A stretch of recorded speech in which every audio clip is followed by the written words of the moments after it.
Hello जी, अस्सलाम वालेकुम। आज का जो हमारा टॉपिक है वो है ऑटोनॉमिक नर्वस सिस्टम। तो मेजर जो ऑटोनॉमिक नर्वस सिस्टम हमारी बुक्स में हमें देखने को मिलता है, उसमें स्ट्रक्चरल डिवीज़न और फंक्शनल डिवीज़न जो होती है वो साथ-साथ चल रही होती है, जिसकी वज़ह से उसको याद करना और उसको समझना थोड़ा-सा मुश्किल हो जाता है। तो आज का जो हमारा टॉपिक है उसे हम बिल्कुल ईज़ी वे में और पेपर के लिहाज से तैयार करेंगे। स्ट्रक्चरल डिवीज़न को अलहदा कर देंगे, फंक्शनल डिवीज़न को अलहदा कर देंगे। लास्ट में आपको एक की भी दे दूँगा जिसमें आसानी हो जाएगी याद करने के अंदर। तो चलिए शुरू करते हैं। तो नर्वस सिस्टम के अंदर हमें ना ये चीज़ देखने को मिलती है कि जब भी हम उसकी किसी भी डिवीज़न के बारे में बात करेंगे, मेजर डिवीज़न के बारे में, जैसे आपकी एक मेजर डिवीज़न है कि नर्वस सिस्टम डिवाइड करता है सेंट्रल नर्वस सिस्टम में या पेरिफेरल नर्वस सिस्टम में, या फिर अगर हम पेरिफेरल नर्वस सिस्टम में बात करें तो ये सोमैटिक हो जाएगा और ऑटोनॉमिक हो जाएगा।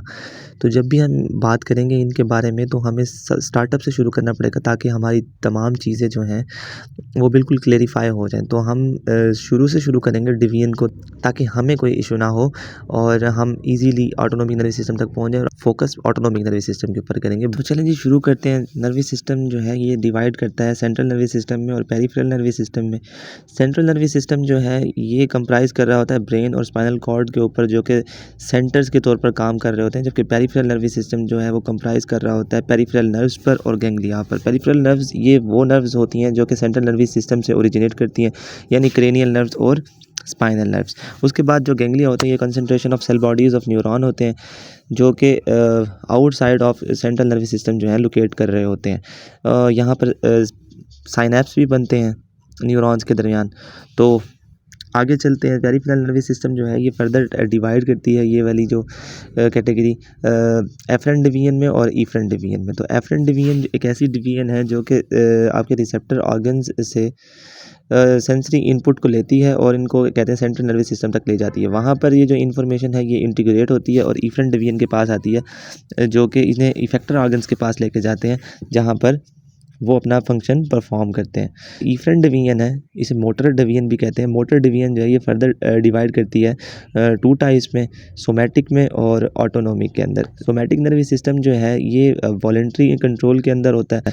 मिसाल के तौर पर हमारे जो भागना है, चलना फिरना है, ये कॉन्शियसनेस के कंट्रोल के अंदर होता है। तो स्ट्रक्चरल डिवीजन की बात करें तो स्ट्रक्चरल डिवीजन की बात करें तो इसके अंदर जो आपकी सोमैटिक नर्वस सिस्टम के अंदर न्यूरॉन होती है वो सिंगल अल्फा मोटर न्यूरॉन होती है, जो कि आपके स्पाइनल कॉर्ड या सेंट्रल नर्वस सिस्टम से ओरिजिनेट कर रही होती है। इसके अंदर किसी किस्म का साइनैप्स नहीं होता और ये कोलिनर्जिक होती है। ये सीधा जाकर अपने इफेक्टर ऑर्गन के साथ साइनैप्स करती है। ठीक है, स्ट्रक्चरल डिवीजन यहाँ पर इसकी कंप्लीट हो जाती है और ये जो है मोस्टली जो है मसल्स को जाके इनर्वेट कर रही होती है।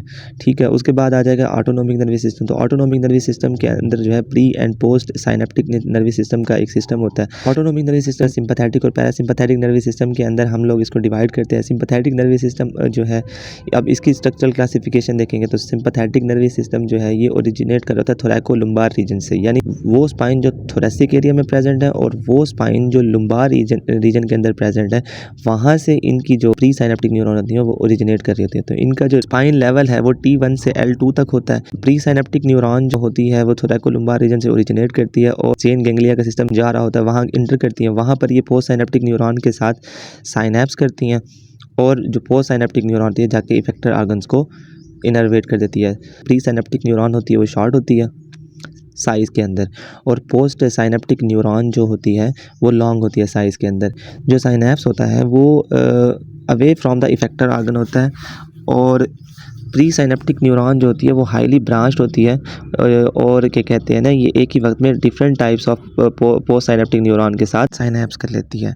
अब आ जाते हैं पैरासिम्पैथेटिक नर्वस सिस्टम के अंदर। तो पैरासिम्पैथेटिक नर्वस सिस्टम जो है ओरिजिनेट करता है क्रेनियोसेक्नल रीजन के अंदर से। तो क्रेनियोसेक्नल रीजन का मतलब क्या है कि इसके कुछ जो प्री साइनेप्टिक न्यूरॉन होंगी वो ओरिजिनेट कर रही होंगी आपके क्रेनियल रीजन से और कुछ होंगे जो सेक्नल रीजन S2 से S4 के दरमियान से ओरिजिनेट कर रही होती हैं।